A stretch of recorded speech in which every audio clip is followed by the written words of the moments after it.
Civitas հիմնադրամը Գյումրիում այսօր կազմակերպել էր հանրային քննարկում մեդիան քաղաքացիների քաղաքական որոշման և կողմնորոշման միջոց Գյումրիի փորձը թեմայով։ Միջոցառման բանախոսներն էին մեդիա նախաձեռնությունների կենտրոնի փորձագետ Գեղամ Վարդանյանը, Civitas հիմնադրամի փորձագետ լրագրող Թաթուլ Հակոբյանը, Գալահեռուստաընկերության լրագրող Արմենուհի Վարդանյանը, որոնք են այն նպաստող հանգամանքները, որ Գյումրիում իշխանությունները շարունակաբար պարտվում են, մեդիան ինչ դերակատարություն է ունենում քաղաքացիների դիրքորոշման վրա։ Գալայի լրագրող Արմենուհի Վարդանյանի կարծիքով կատարված է տարիների քրտնաջան աշխատանքի արդյունք է։ Մեդիայի նկատմամբ կա վստահություն, հարգանք, մեդիան հեղինակություն է վայելում հասարակության շրջանում։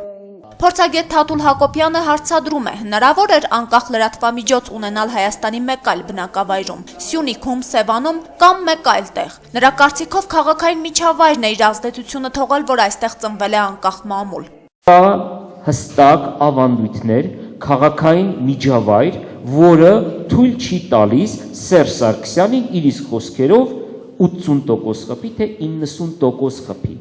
Այ Գյումրիի համար, Գյումրիի փորձը իմ համար այդ իմաստով է հետաքրքիր։ Բարդ մարզ է, պատահական չէ, որ բոլորը անգամ իշխանություններն են խոստովանում, որ բարդ բնակավայրի հետ գործ ունենք, իսկապես դա այդպես է։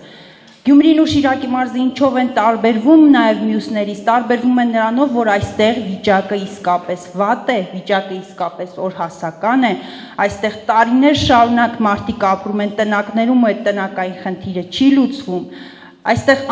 անտանելի վատ վիճակում են փողոցները, այստեղ արտագաղթը չգիտեմ ինչ չափերի ասել, չկա իշխանությանը ընդունելու, չկա իշխանության խոստումներին հերթական անգամ հավատալու տեղ, այլևս ամեն ինչ սպառել են իշխանությունները այստեղ ու այս բնակավայրում ու նաև դա է նպաստել։ Փորձագետների կարծիքով անկախ ամեն ինչից լրագրողը երբեք չպետք է մոռանա իր մասնագիտության մասին և իրադարձություն լուսաբանողից չպետք է դառնա կրողը։ Հարց հնչեց, այդ դեպքում ինչ է անելու լրագրողը, եթե լուսաբանում է օրինակ օֆշորային սկանդալ, աղմկոտ սպանություն և այլն, սակայն դրա համար որևէ մեկը չի ենթարկվում պատասխանատվության։ Լրագրողի լուսաբանումները լուսաբանման նյութից այն կողմ չեն անցնում։ Վերցնենք Հայաստանի դեպքը։ Լրագրողը վերցրեց, զբաղվեց միայն լրագրությամբ, բացահայտեց խոշոր օֆշորային սկանդալ, ոչ մի հետևանք։ Լրագրողը վերցրեց, բացահայտեց, ենթադրենք սպանության գործ Գորիսում, ոչ մի հետևանք։ Մեկա չի լինելու հետևանք։ Հասկանում եք, չի լինելու, լավ ինչ անեմ, գնա դատավոր աշխատի Էդիկ Բաղդասարյանը, չէ։ Հուսահատական է նաև ձեր հարցումը, բայց շատ կարևոր է, որպեսզի ինձ պիտի հավատա հասարակ մարդը։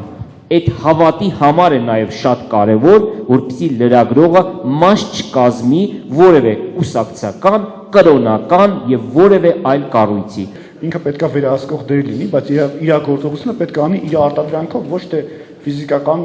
միջամտությամբ։ Գյումրիում իշխանության պարտությունը նաև այն բանի գնով է, որ լրագրողը ուղղակի ստիպված է եղել չլինել լրագրող, որովհետև շատ տեղամասերում, երբ որ իրենց տեղերում չեն եղել հանձնաժողովականները, իրենց տեղերում չեն եղել ոստիկանները,